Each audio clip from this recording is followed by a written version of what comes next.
kapatid, mga kababayan, isang pinagpalang araw po sa ating lahat. Isang pinagpala na ligtas na araw ng Lunes.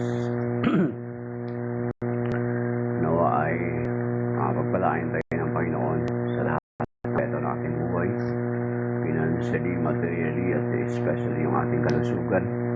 At ingatan niya tayo kasama ng ating mga mahal sa buhay at ng mga taong malalapit sa atin. Narito naman tayo ngayon sa ating Preaching in the Wilderness series, sapagkat sinasabi nga natin na bagamat napakalawak ang narating nitong TikTok, yet hindi natin expect na marami o manood or makikinig sa atin. That is why ginagawa natin, sinasabi natin itong Preaching in the Wilderness series. Dito, nabasa natin ang Ebanghelyo ng Panginoon na binabasa sa lahat ng mga Katolikong simbahan. Binibigyan natin ang pagninilay. Sometimes we are discussing our Catholic faith at minsan ay sagot din tayo sa mga tanong patungkol sa ating pananampalataya, abot ng ating makakaya. At the same time, kung hindi natin masagot, ay pwede naman i-deeper mo natin sa isang pagkakataon, pwede naman natin sagutin sapagkat sa mga marami tayong mapagkukuha ng mga resources, marami tayong mga apologists, marami tayong mga church writings, mga documents na pwede pagkuhanan ng sagot. So, at sa araw na ito, inaangkin natin yung sinasabi ng banal na kasulatan sa Corinthians chapter 10 verses 4 to 5. Nagsasabi, sabi ito, mga kapatid, 2 Corinthians chapter 10 verses 4 to 5. Okay. For the weapons of our battle are not of flesh, but are enormously powerful, capable of destroying forces. These are arguments and every pretension raising itself against the knowledge of God, and take every thought captive in obedience to Christ. And yan, mga kapatid, yung inaangkin natin sa araw na ito na ginagawa natin programa na ito sa TikTok. At pinabati natin yung mga silent supporter natin yan, especially dito sa Facebook at nag-post na natin. Si Ate Abe ulit. Ayan. Pareho kami may kapatid na pastor. So, pinabati rin natin yung mga bagong graduate ng Pares Renewal Experience kahapon sa aming parokya. May isa doon na sabi niya follower ko rin siya daw dito sa TikTok. Siya po ay nabautismuhan sa dating daan. Muli siyang bumalik sa simbahan at masayang-masaya sa nakatin siya ng seminar ng Pares Renewal Experience noong Sabado hanggang kahapon na linggo.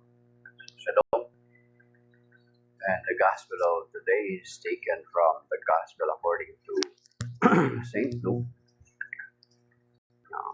St. Luke chapter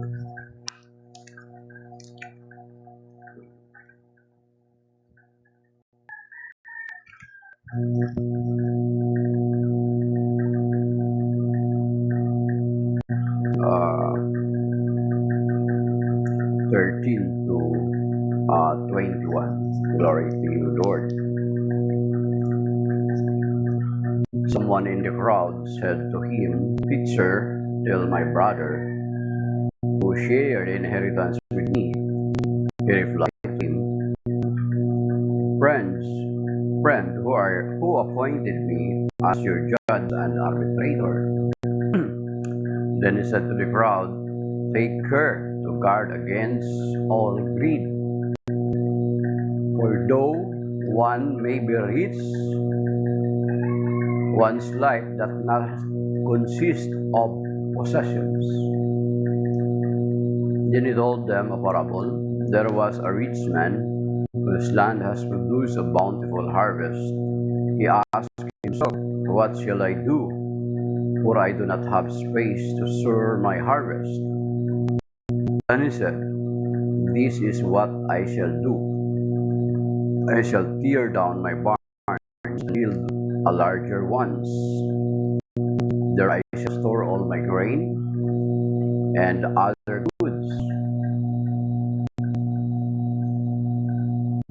And I shall say to myself, now as for you, you have so many good things stored up for many years. Rest, eat, drink, be merry. God said to him, you fool, this night your life will be demanded of you, and the things you have preferred, to whom will they belong? The Gospel of the Lord. Praise you, Lord Jesus Christ. Meron pa nga pala sa verse 21, sabi niya, thus it will be for the one who stores up treasures for himself, but is not read what matters to God. Yan mga kapatid. So, may sumigaw or from among the crowds na nagsabi kung maaari niyang hatiin ang sabihin sa kapatid ng lalaking ito,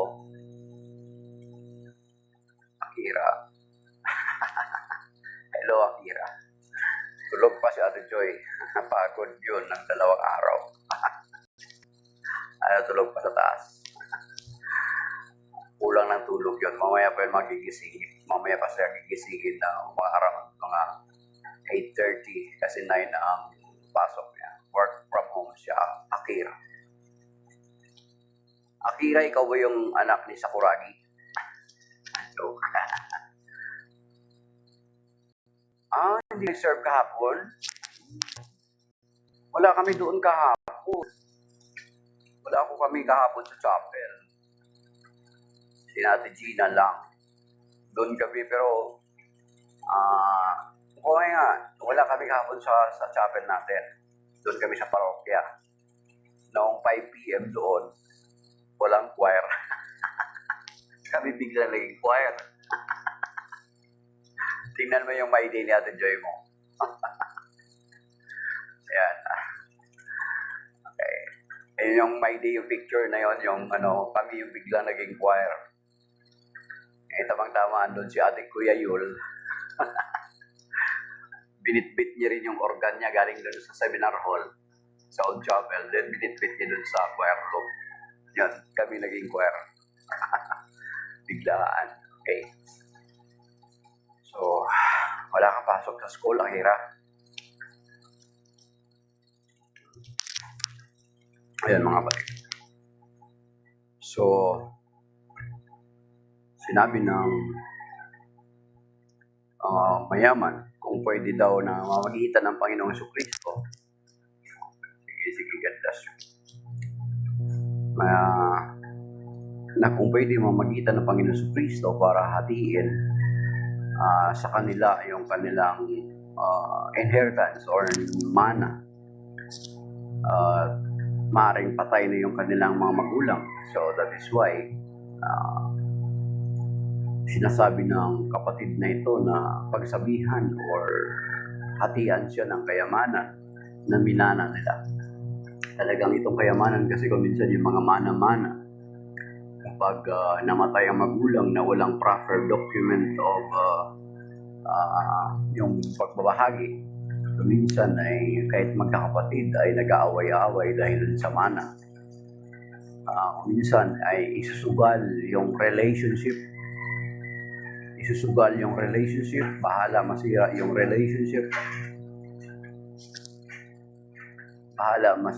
relationship, basta mag-kam-kam ng ari-arian, bahala masira yung relasyon nila magkakapatid. It does not matter for me.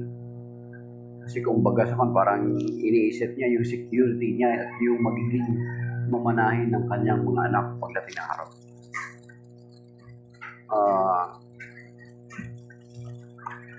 Kaya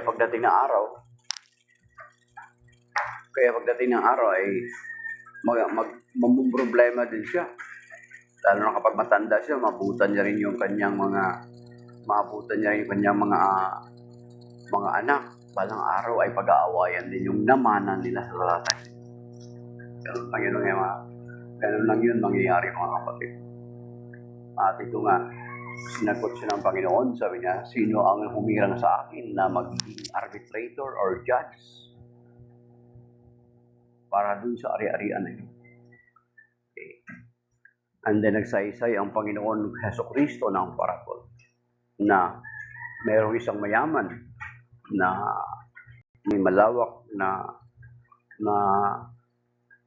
lupain na nag-produce ng bountiful harvest at tinanong niya yung kanyang sarili.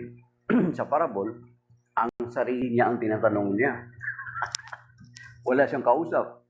Sarili niyang kausap niya. Ibig sabihin, most possibly itong tao na ito ay wala ng tiwala or walang mabuting relasyon sa kanyang kapwa. Sabi niya, ano ang gagawin ko? Sabi niya, what shall I do? For I do not have space to store up my harvest. So, ibig sabihin, ang kamalig niya na dati ay hindi na kayang i-sustain or hindi niya kayang mag-store, i-warehouse yung kanyang mga ani, mga kapatid. Kasi dati kami, nakaranas din kami nung kapag mag-harvest kami ng palay, ng rice, yung meron kaming tinatawag na bakag na napakalaki na pinagawa namin yan, kawayan yan mga kapatid. Na malaki yan, mga nahigit 10 or abot mga 20 ka sako ang maaaring may imbak namin doon, yung tuyong palay, hindi pa nagiling. So, itong man na ito, sabi niya, wala na akong, I do not have space to store up my harvest. At kinausap niya yung sarili niya, kinakausap niya yung sarili niya kasi most possibly, wala na siyang tiwala sa kanyang kapwa. Or wala siyang magandang ugnayan sa kanyang kapwa. Ang sabi niya, and he said, this is what I shall do. Sabi niya, I will tear down my barns and build a larger ones. Then I shall store all my grain and other goods. And I shall say to myself, sabi niya, diba? I shall say to myself. Sabihin niya sa kanyang sarili. Sabihin niya sa kanyang sarili na, now as for you, you have so many good things stored up for many years. Rest, eat, drink, be merry.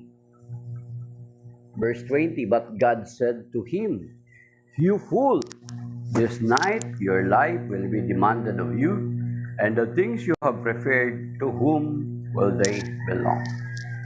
So you see, sinabihan siya ng Panginoon na sinabi niya sa sarili niya, magpakasaya ka na. Kumain ka, sabi niya, rest, eat, drink, be merry. Di ba?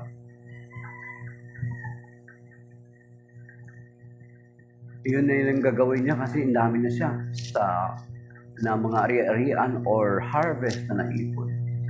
Relax na siya.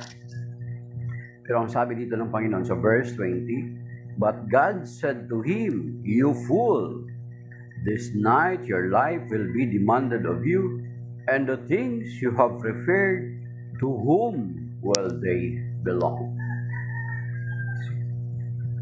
Diba? The same time mga kapatid ay hindi sa parabol walang pangalan din.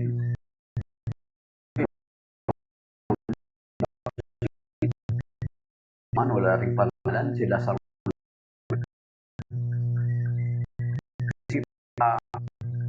at the same time sa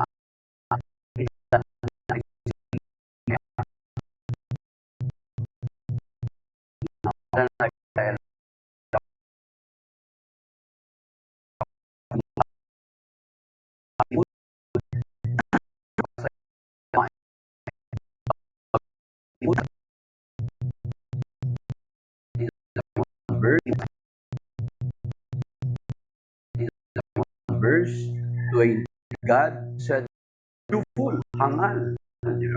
Yung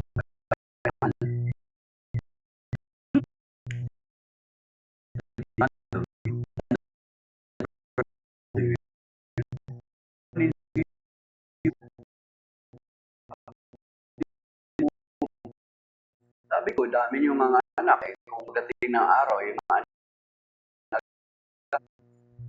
diba? Dami yung mga anak,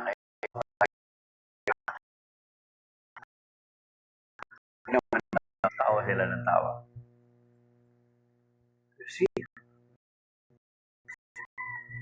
hindi natin alam yung bukas, mga kapatid. Kaya hindi natin pwede panghawakan yung ating kayamanan. Yeah. Ang sabi dito sa sabi niyo, sa verse 15, then he said to the crowd, balikan natin yung verse 15, take care to guard against all greed, kasakiman. Kaya itong mga magnanakaw ng ating bayan, mga sakim yan, mga greed, kahaman. Kung mamakita, hindi rin nila madala-dala yan, mga kapatid. At yung iiwanan nilang pangalan ay napakasama. Diba? Kahit patay na sila. Kaya nga meron sa China sa China yan, sa China yun. Merong lugar doon na kung saan may mga imahin ng mga tao na naging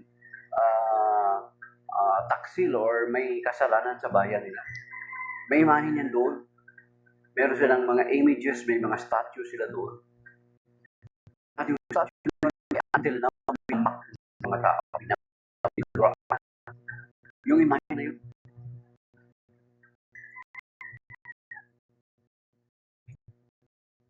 Kasi sila kaya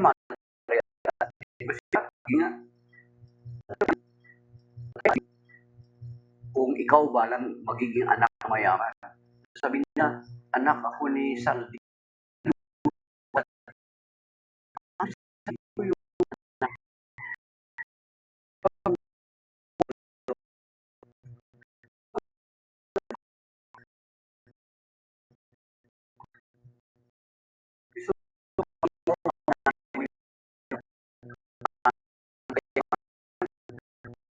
Ka naman ng mga tao, sasabihin magnanakaw. Anak ka or apo ka na magnanakaw, kamag-anak ka na magnanakaw. Kaya kahit hindi mo na kamag-anak yung magnanakaw, pero kapa-apelyido. Pag ko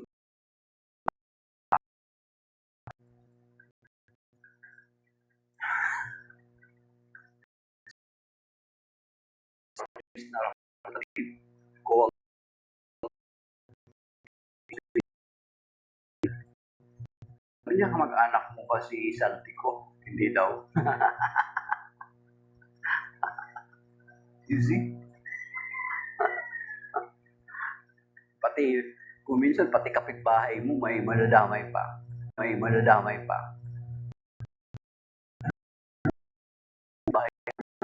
Ito niya. Anak ni nagpapagdag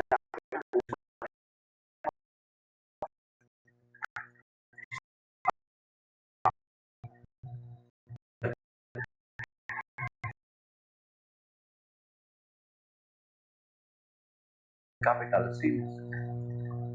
One of deadly sins. Pag sinabing one of the 7 deadly sins. Pag sinabing deadly sins, mortal sins, ibig sabihin nakakamatay. Nakakamatay ng kaluluwa sa impyerno. Yan, pag sinasabing sa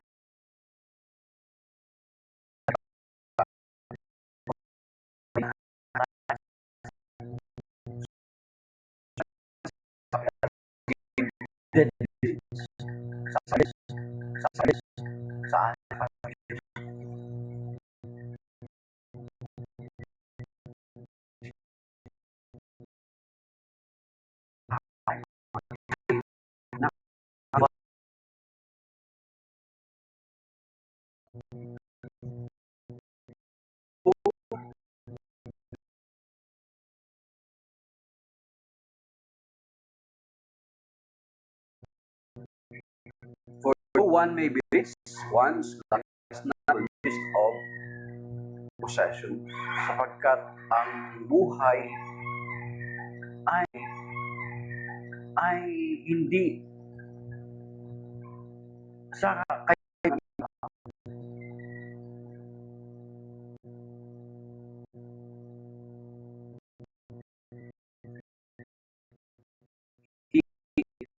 pwede naman maging mayaman, pero yung yaman natin hindi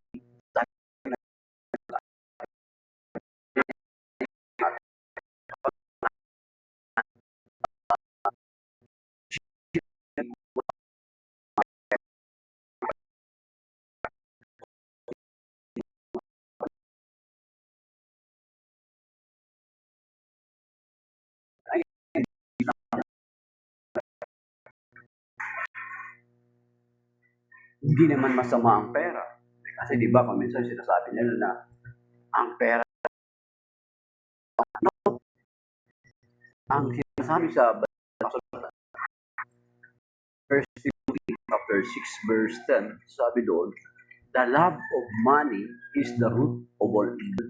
Hindi yung pera mismo, kundi yung sobrang pagmahal sa pera, yung pagiging greed,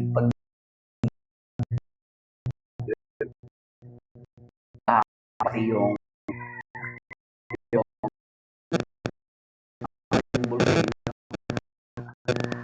bakod ka malapit sa Mayon Volcano, sakop pa ng gagawin mong private spot.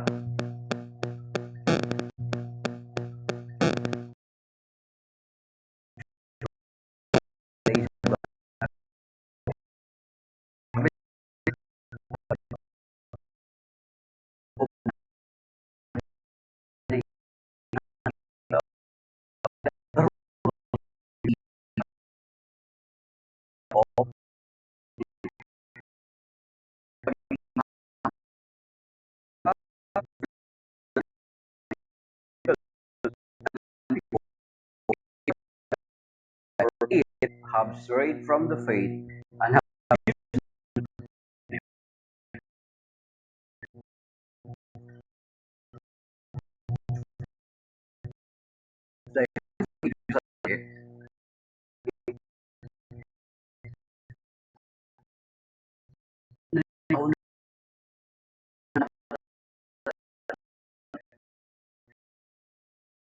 kanilang pinaglita, hindi na. Tanda natin mga kapatid, love,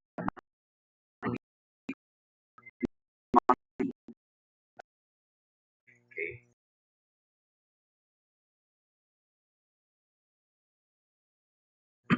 Sabi dito.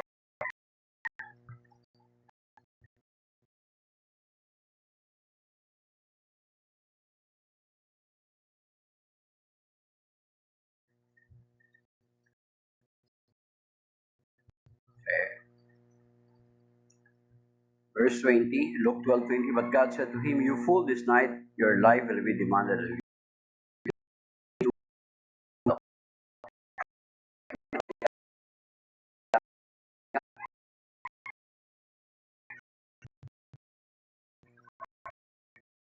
Ikaw ng mga anak mo yan.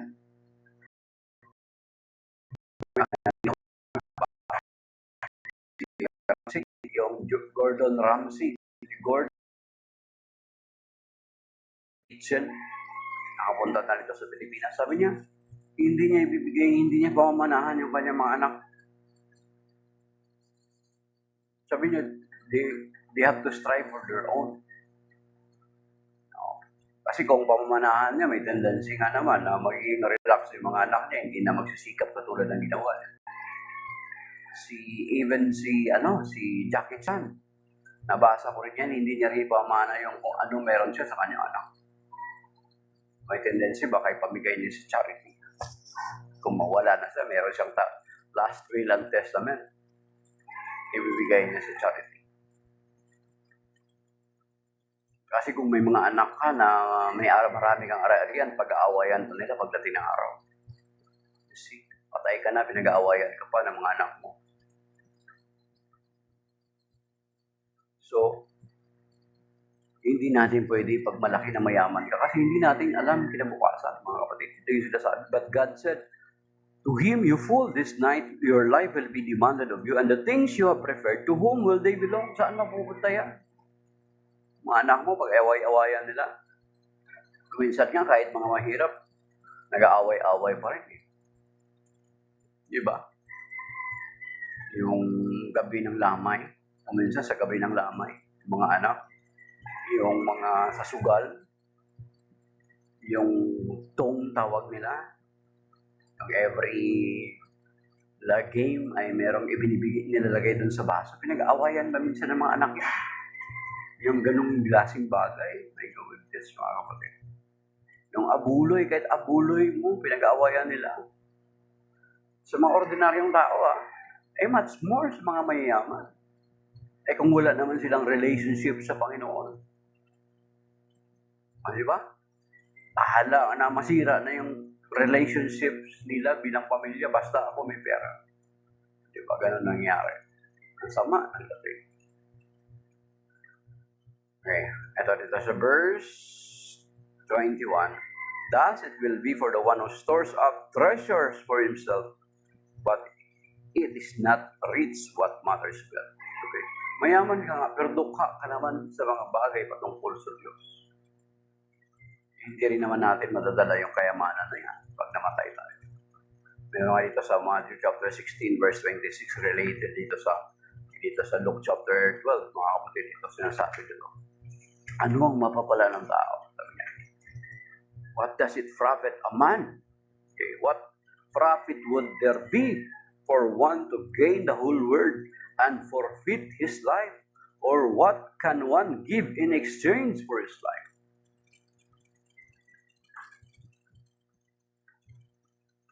Pag namatay ka, sige, mayaman ka.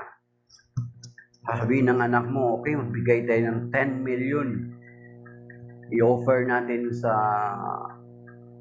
prayer intentions sa kaluluwa ng ating tatay.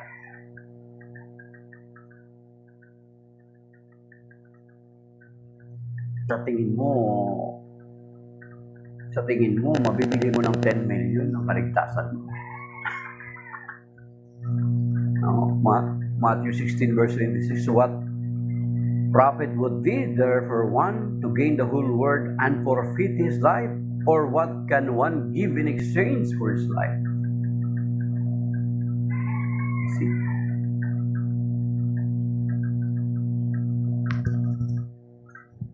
Okay, sabi nga rito sa Psalm 49, baka ganun yung intention ng mga mayayaman. Baka yun ang iniisip ng mayaman. Okay.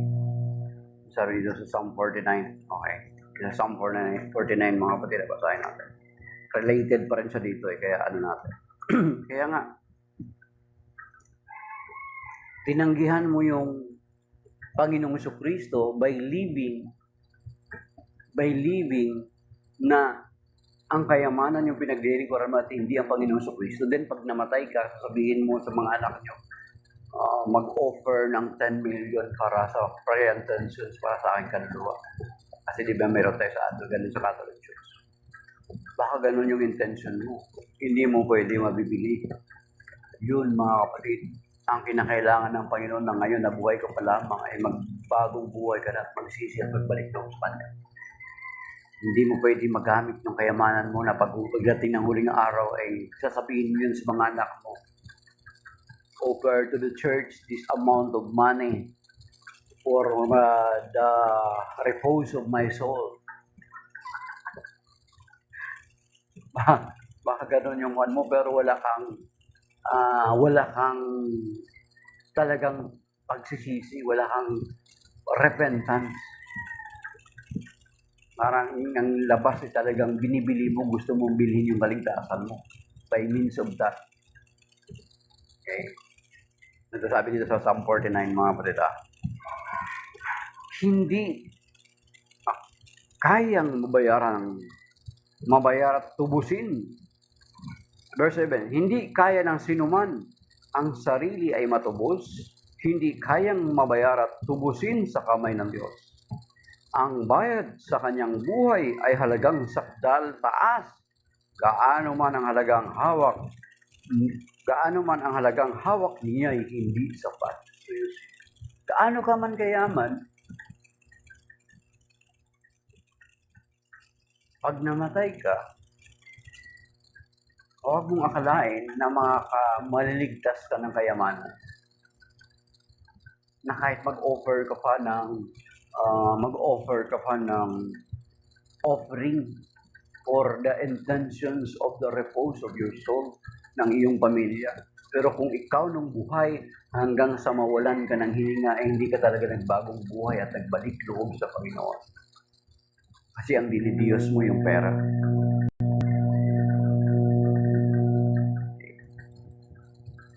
Hindi yan aliligtas sa iyong mga kapatid.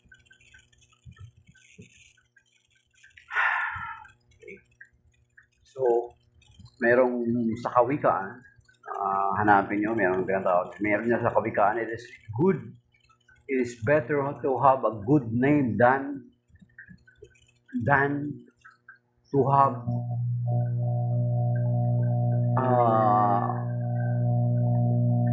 malaking kayamanan. Mas mainam yung mabuting pangalan kaysa na malaking kayamanan, mga kapatid. Hanapin nyo dyan sa kawikaan, nakalimutan ko kung anong verse. Mas mainam yung pangalan kaysa higit sa malaking kayamanan, mga kapatid. Yan, hanapin nyo sa kawikaan, sa Proverbs. I can't remember the verse, pero hanapin nyo yan dyan yan, mga kapatid.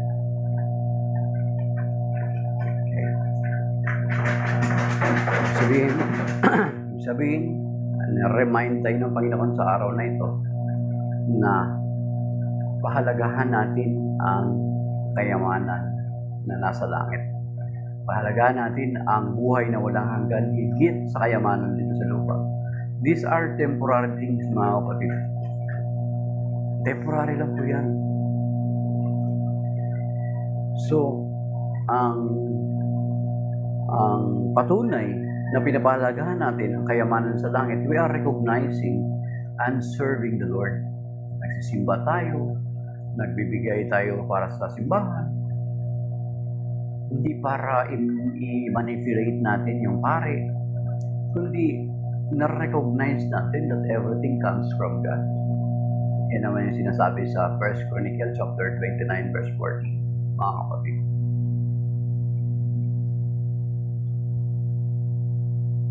Kung totoo na hindi natin dinidiyos ang kayamanan, kung totoo na hindi natin dinidiyos ang kayamanan, dapat lagi nauna ang Diyos sa atin.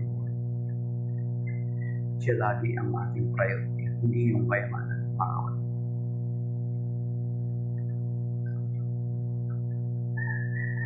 At na-remind tayo ng Ebanghelyo yun, ang buhay natin ay hindi sa laki ng kayamanan. At yung uncertainties ng buhay, diba, marami tayong alam na yung pinaghirapan nila nung naglindol ay parang naglaho na parang wala, mga kapatid. So, kung ang ating buhay nakasanto sa kayamanan, hindi sa Diyos pagdating ng mga unos kung paano bumagsak yung mga naipundar natin, kasama po tayong babagsak. Ngunit, kung ang ating buhay o ating pananampalataya ay nakaangkla, nakatayo sa Diyos, dumating man yung mga unos sa ating buhay, ay patuloy pa rin tayo nakatayo sapagkat naniniwala tayo na kayang ibalik ng Diyos kung ano man ang nawala sa atin. So, maybe that is why now, mga kapatid, shalom, salamat sa lahat ng mga dumaan, mga nag-tap ng screen, dumaan, mga sumilip o maaaring hindi mo nag-tap ng screen yet, andyan sila. Binabati natin yung mga manonood dito sa TikTok, sa Facebook. Ating Evan sa Ramirez, si Ate Abby, at iba pa natin mga kasamahan dyan. Yung sabi niya, si ate kahapon na dating napunta sa dating daan, pero nung bumalik siya sa Catholic Church. So long and may God bless us all, mga kapatid, may God keep us safe and sound araw nito. At magiging malusog nawa tayo, magiging normal ng mga bagay sa ating katawan. At iligtas nawa tayo ng Panginoon sa mga bagay na beyond our control. Iligtas tayo sa mabigat ng mga pagsubok, sa mga karamdaman. Iligtas din tayo sa mga evil intentions, mga evil plans ng ating katawan. ay si Brother Romy pala, binabati din natin na wala siya ngayon. Hindi ko lang alam kung busy ako. God bless you, Brother Romy. At sa lahat na manonood dito doon sa Facebook at sa iba pang platform. Signing off, my dear brothers and sisters. May God bless.